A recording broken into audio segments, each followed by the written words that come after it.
So, ito naman po yung kaduktong ng video ni Kabaltusan. Papaliwanag ko po yung source code ng POS. Una, may dalawang module dito. Yung unang module, nandito yung mga dito ako nag-import ng SQL.data may SQL client para magamit ko yung mga command like connection, yung command, adapter, saka data table. Kasi itong line na to, ito yung tinatawag-tawag ko sa bawat command. Halimbawa, itong add ko ito na lang yung update. Ayun. Bago siya mag-update, i-open muna niya yung connection. Siyempre, para ma-access niya yung database. Tapos dito na rin nakalagay dapat yung pangalan ng database mo mismo. Ayun yung nakalagay sa module 1. Dito naman sa module 2, itong function na to, para ma-fetch yung price dun sa database. Ito, sa sales. Pag nag-a-add ka na item, ito.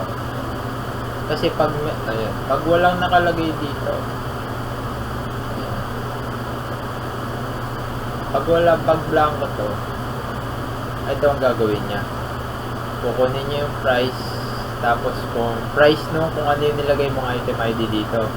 Tapos, kasama, nagto-total price na din siya, ay na yung price niya, nagmo-multiple, depende doon sa quantity, dahil dito. Yan, dahil sa line na yan. Price times quantity. Kaya halimbawa, yung price ng item is 10, tapos yung quantity is 10. Yung total price niya lalabas 100.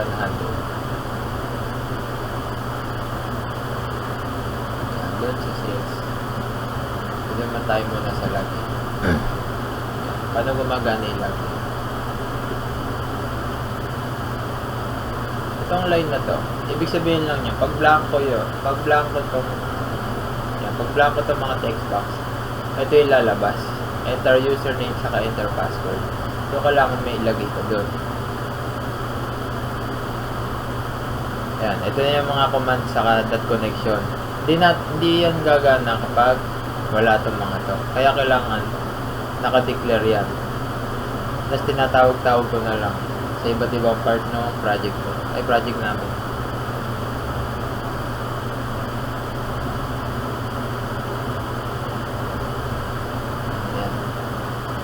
Use.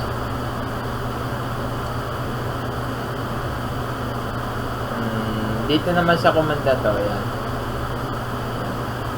Ibig sabihin, sa RF table, or reg form table siya nagpe-fetch ng mga data. Kung ano ilalagay mo dito. Ayan. Kung nandun sa data, yung pangalan at password mo, makakapag-login ka. Kung wala, hindi ka makakapag-login. Ang lalabas dyan, no user found.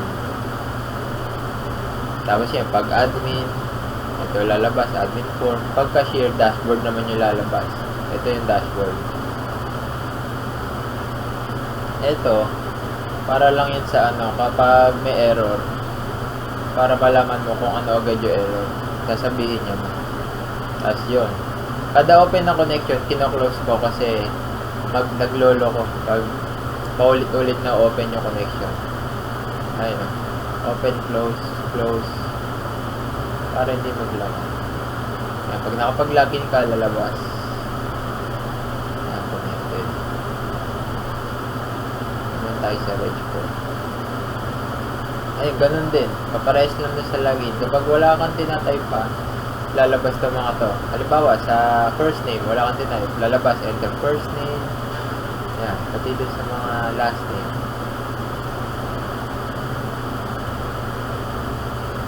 Ito.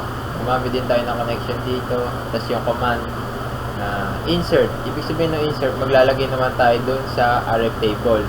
Siyempre, para makapag-login tayo, kailangan makapagawa nga tayo ng account na mapupunta dun sa RF table. So, ito yun. Ito yung function na to. Para makapag-login tayo. Itong first name, last name, email, contact number, yung mga yan. Kailangan pares na pares yan sa database mo para gumana. Ito, halimbawa. Describe natin yung RF table.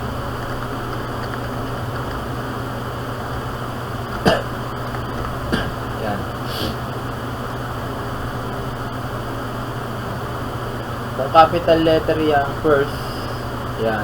Kung capital letter lahat yan, dapat capital letter din lahat to. Kung may underscore, dapat may underscore. Dapat pares na pares yan. Tapos ito naman, ibig sabihin lang kung ano yung, ito, pangalan niya nung, ito, pangalan niya nung bawat text box. Ano, right text box, first name. Ibig sabihin, kung ano yung value nito, ayun yung malalagay dito sa first name. Which is sa database na yan. Nakakonect na yan sa database. Pag naka-login ka na, ay pag nag-register ka, lalabas, successfully registered. Tapos close. Ito naman, yung mga clear na yan, ibig sabihin lang yan, kada register mo, automatic mag-clear yung mga text box para hindi na magbubura kada magre-register yung user.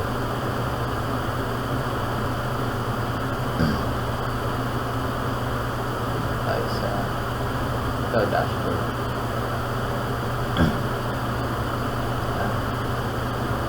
Inventory. Para mabuksan natin yung inventory, ayan, tinawag ko lang inventory form.show. Kung ano yung pangalan ng form, yun lang din yung lalagay nyo dyan. So ito na yung form.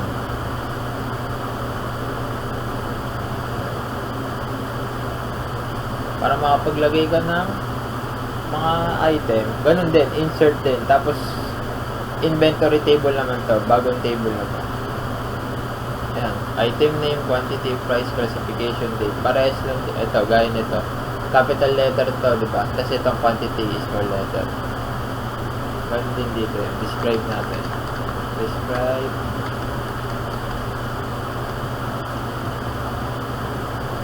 Ayan, small letter din yung quantity. Dapat talaga yung parehas na parehas.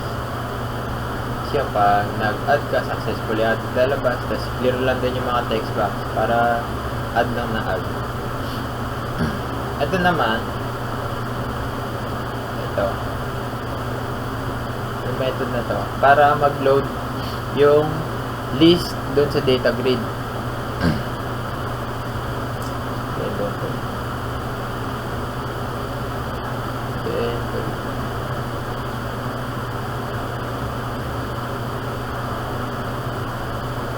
Ito, pangalan ng data grid na to, DGT_INV.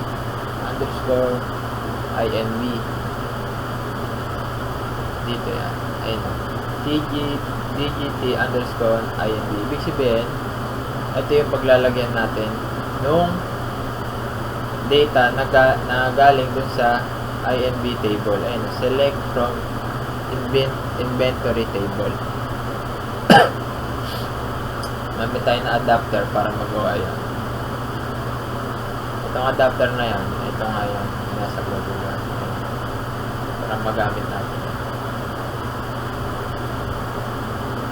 Yan, pag dinouble click mo yan, mapupunta siya sa text box. Halimbawa, may item ka na gustong i-update. Double click mo lang para hindi mo itatype lahat. Tapos automatic pupunta na dito lahat yun, yung details nila. Tapos kung i-update mo yung name, babaguhin mo lang, tapos update. Ito naman yung code ko. Update and table set item name. Kung ano yung nilagay mo na, ayan, ito, parang katulad na kanina, parang nagre-register ka. Kung ano yung nilagay mo ulit dun sa item text box, ito yung pangalan niya. Ito, item text box. Tapos pag pinindot mo yung update, ayun na yung masisave ulit dun sa inventory table.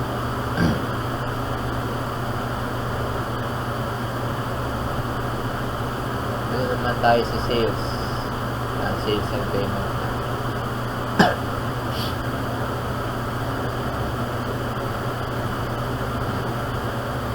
Ito ang mga imports na to. Itong dalawa. Para yan dun sa cash drawer. Para dun sa function na magbubukas lang yung cash drawer. Yun lang talaga yung bubuksan lang.